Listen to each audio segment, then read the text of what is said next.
നമുക്കറിയാം, കഴിഞ്ഞ ഒരു 2 പതിറ്റാണ്ടായിട്ട് ഈ ഡിജിറ്റൽ ഉപകരണങ്ങൾ വ്യാപകമായതോടെ കുട്ടികളുടെ ഇടയിൽ കളിക്കാനുള്ള താല്പര്യം കുറഞ്ഞിരിക്കുന്നു. ഒരു 2 പതിറ്റാണ്ടിന് മുൻപുള്ള ഒരു കുട്ടിക്ക് സന്തോഷം കിട്ടണമെങ്കിൽ കളിക്കുക എന്നുള്ളതായിരുന്നു ഏറ്റവും നല്ല മാർഗം. ഇന്ന് പക്ഷേ കുട്ടികൾക്ക് സ്വന്തം മുറിക്കുള്ളിൽ ഒരു മൊബൈൽ ഫോണുമായി ഇരുന്ന് എത്ര നേരം വേണമെങ്കിലും സന്തോഷിക്കാനുള്ളൊരു സാധ്യതയുണ്ട്. അതുകൊണ്ട് കളി കുറഞ്ഞു വരുന്നു. ഈ കളി കുറയുന്നതിന് സമാന്തരമായിട്ട് ഡിജിറ്റൽ അടിമത്തം കൂടി വരുന്നതായിട്ട് കാണുന്നു. കൗമാരപ്രായക്കാരിൽ ലഹരി അടിമത്തം അടക്കമുള്ള പല വിപത്തുകളും കൂടി വരുന്നതായിട്ടും കാണുന്നു. അപ്പോൾ ഈ ലഹരി അടിമത്തവും ഡിജിറ്റൽ അടിമത്തവും ഒഴിവാക്കാനായിട്ട് ഏറ്റവും ആരോഗ്യകരമായ ഒരു മാർഗമായിട്ട് ഇന്ന് പല ലോകരാഷ്ട്രങ്ങളും മുന്നോട്ട് വെച്ചിരിക്കുന്നത് ആരോഗ്യകരമായ കായിക വ്യായാമത്തിനുള്ള സമയം ഉറപ്പുവരുത്തുക എന്നുള്ളതാണ്. ഇതിന് ലോകത്തിൻ്റെ പല രാജ്യങ്ങളും നല്ല മാതൃകകൾ മുന്നോട്ട് വെച്ചിട്ടുണ്ട്. ഇപ്പോൾ തായ്വാനിലെ അമ്മമാർ തന്നെ അവിടുത്തെ വിദ്യാഭ്യാസ മന്ത്രിയെ നേരിട്ട് കണ്ടിട്ട് പ്ലേ ഗ്രൗണ്ട് റെവല്യൂഷൻ എന്നൊരു സംഗതി മുന്നോട്ട് വെച്ചിരിക്കുകയാണ്. അതായത് പല വിദ്യാലയങ്ങളുടെയും ഗ്രൗണ്ടുകളൊക്കെ പുതിയ പുതിയ കെട്ടിടങ്ങൾ പണിയാൻ വേണ്ടി ഒഴിവാക്കുന്നൊരു സാഹചര്യം വന്നു. കുട്ടികൾ കളിക്കാതെ ഇരുന്ന് അവർ ഈ ഡിജിറ്റൽ ഉപകരണങ്ങൾക്ക് അടിമപ്പെട്ടു പോകുന്നൊരു സാഹചര്യം വന്നപ്പോൾ അതിനെ മറികടക്കാനായിട്ട് ഈ അമ്മമാർ ഒരുമിച്ച് ചേർന്നിട്ടാണ് അങ്ങനെ ഒരു നിർദ്ദേശം മുന്നോട്ട് വെച്ചത്. കഴിഞ്ഞ വർഷം തൊട്ട് കളികൾ വീണ്ടും വിദ്യാഭ്യാസ പാഠ്യപദ്ധതിയുടെ ഭാഗമായി വന്നു. ഈ ഡിജിറ്റൽ അടിമത്തത്തിലും ലഹരി അടിമത്തത്തിലും കുട്ടികൾ കുറഞ്ഞു വരുന്നു അത്തരം പ്രവണതകൾ എന്നൊരു നിരീക്ഷണം കണ്ടിട്ടുണ്ട്.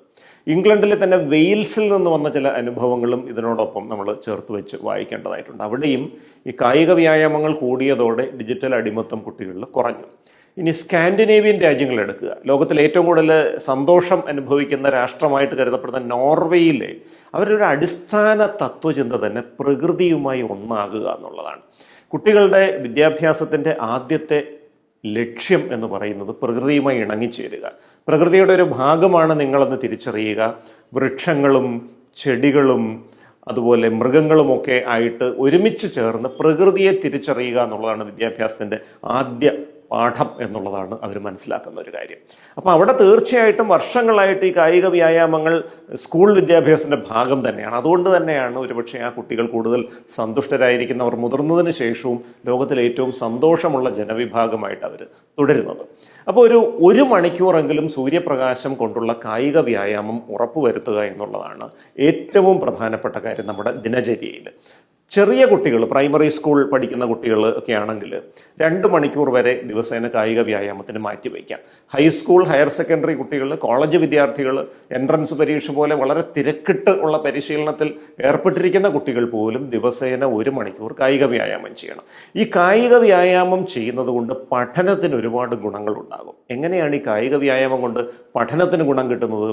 നമുക്കറിയാം, 1 മണിക്കൂറെങ്കിലും കായിക വ്യായാമം ചെയ്യുന്ന കുട്ടികളുടെ തലച്ചോറിലെ ഡോപ്പമിൻ എന്ന രാസവസ്തു കൂടി നിൽക്കും. ഈ ഡോപ്പമിൻ കൂടി നിൽക്കുന്നവർക്ക് കൂടുതൽ ശ്രദ്ധയും ഏകാഗ്രതയും ഉണ്ടാകും. അവരുടെ സ്റ്റഡി എഫിഷ്യൻസി, അതായത് ഒരു നിശ്ചിത സമയം കൊണ്ട് അവർ സ്വാംശീകരിക്കുന്ന പാഠഭാഗങ്ങളുടെ അളവ് മറ്റു കുട്ടികളുടേതിനേക്കാൾ കൂടുതലായിരിക്കും. അവർ 2 മണിക്കൂറേ പഠിക്കുന്നുവെങ്കിലും മറ്റു കുട്ടികൾ 4 മണിക്കൂർ പഠിക്കുന്ന അത്രയും വിഭവങ്ങൾ ഈ 2 മണിക്കൂർ കൊണ്ട് അവരുടെ തലച്ചോറിലേക്ക് ശേഖരിച്ചു വയ്ക്കാനായിട്ട് അവർക്ക് കഴിയുന്നു. മാത്രമല്ല, സൂര്യപ്രകാശം കൊണ്ട് കായിക വ്യായാമം ചെയ്യുന്ന കുട്ടികളുടെ ശരീരത്തിലെ വൈറ്റമിൻ ഡിയുടെ അളവ് കൂടുതലായിരിക്കും. വൈറ്റമിൻ ഡിയും പഠനവും തമ്മിൽ എന്താ ബന്ധം? വൈറ്റമിൻ ഡിയുടെ അളവ് കൂടി നിന്നാൽ നമ്മുടെ മസ്തിഷ്കത്തിൻ്റെ വിജ്ഞാന വിശകലന ശേഷി, ഇൻഫർമേഷൻ പ്രോസസ്സിങ്, അതിൻ്റെ സ്പീഡ് കൂടും. ഈ വിജ്ഞാന വിശകലന ശേഷി എന്ന് പറഞ്ഞാൽ ആരെങ്കിലും ഒരു ചോദ്യം ചോദിക്കുമ്പോൾ ആ ചോദ്യത്തിൻ്റെ അർത്ഥം മനസ്സിലാക്കി അതിൻ്റെ ഉത്തരം എന്താണ് എന്ന് നമ്മുടെ തലച്ചോറിൽ ശേഖരിച്ചു വെച്ചിരിക്കുന്ന വിവരങ്ങളിൽ നിന്ന് പരതി കണ്ടെത്തി അതിനനുയോജ്യമായ വാക്കുകളായിട്ട് പരിവർത്തനപ്പെടുത്തി ആ വാക്കുകളെ ഘടിപ്പിച്ചൊരു വാചകമാക്കി അത് പുറത്ത് പ്രകടിപ്പിക്കുന്ന 5 സ്റ്റെപ്പുകളുള്ളൊരു പ്രക്രിയയാണ്. ഇതിൻ്റെ സ്പീഡ് വൈറ്റമിൻ ഡി കൂടിയാൽ കൂടി നിൽക്കും.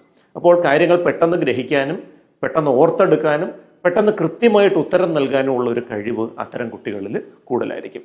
ഈ വ്യായാമം ചെയ്യുന്ന കുട്ടികളുടെ തലച്ചോറിൽ എൻഡോർഫിൻസ് എന്ന രാസവസ്തുക്കൾ കൂടുതലായിരിക്കും. അവർ കൂടുതൽ സന്തുഷ്ടരായിരിക്കും. അവരുടെ തലച്ചോറിലേക്കുള്ള രക്തഓട്ടം കൂടുതലായിരിക്കും. അവർ കൂടുതൽ ഊർജ്ജസ്വലരായിരിക്കും.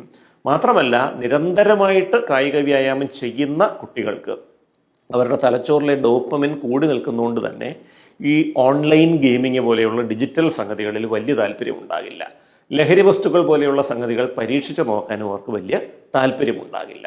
അപ്പോൾ പഠനം മെച്ചപ്പെടുത്താനും ഡിജിറ്റൽ അടിമത്തത്തിൽ നിന്ന് രക്ഷിക്കാനും ലഹരി അടിമത്തത്തിൽ നിന്ന് കുട്ടികളെ രക്ഷിക്കാനും തീർച്ചയായിട്ടും പ്രയോജനപ്പെടുന്ന ഒരു കാര്യമാണ് കായിക വ്യായാമം. അതുകൊണ്ട് രക്ഷിതാക്കൾ ദയവീത് ശ്രദ്ധിക്കുക. എത്ര തിരക്കുണ്ടെങ്കിലും, എത്ര സ്ഥലങ്ങളിൽ ട്യൂഷനും എൻട്രൻസ് കോച്ചിങ്ങിനും പോകണമെങ്കിലും 1 മണിക്കൂർ സൂര്യപ്രകാശം കൊണ്ടുള്ള വ്യായാമം നിങ്ങളുടെ കുട്ടിയുടെ ജീവിതത്തിൽ ഉറപ്പുവരുത്തണം. അത് അവൻ്റെ പഠന നിലവാരം മെച്ചപ്പെടുത്താൻ വളരെ ഗുണകരമാകും.